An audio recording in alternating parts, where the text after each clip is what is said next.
அப்ப நீங்க என்ன நினைக்கிறீங்க? இந்த பசியோடு இருக்கிற மக்களை பத்தி கவலைப்படுறது இல்ல, பறக்கிற மக்களை பத்தியே கவலைப்படுறீங்க. நீங்க ஒண்ணுதான் நீங்க சிந்திக்கணும். நீங்க விண்வெளியில ராக்கெட் ஏவுறீங்க, அந்த விஞ்ஞானிக்கு சாப்பாடு விவசாயி தான் கொடுக்கணும். சந்திர மண்டலத்துக்கு சந்திராயன் போறது, சயின்டிஸ்டுக்கு சாப்பாடு சம்சாரி தான் அனுப்பணும். இதை நீங்க கவனத்துல வச்சுக்கணும். நீங்க வளர்ச்சி வளர்ச்சி வளர்ச்சிங்கிறீங்க, எது வளர்ச்சின்னு கேட்டா சொல்ல மாட்டீங்க. ஒரு பிச்சைக்காரன் சுவிப்பு மிஷின் வச்சு பிச்சை எடுக்கிறதல்ல வளர்ச்சி, பிச்சைக்காரனே இல்லாத நாட்டை உருவாக்குறது தான் வளர்ச்சி. நீங்க அதை நோக்கி நகருங்க. நீங்க அதை நோக்கி நகர மாட்டேங்கிறீங்க.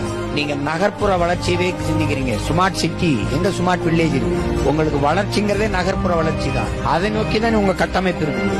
சிற்றூர்களின் பொருளாதாரத்தை பற்றி, வளர்ச்சியை பற்றி நீங்க கவலைப்படல. கிராமங்கள் காலியாகி நகரங்கள் பிதுங்கி வழியும் போது ஒரு நாடு எவ்வளவு பெரிய வீழ்ச்சியை சந்திக்கணும்னு நீங்க யோசிச்சு பார்க்கணும்.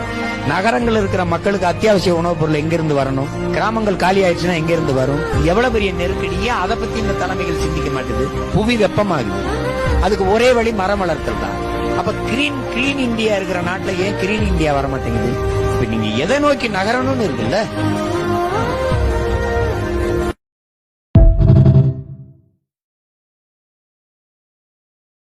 Download ShareChat.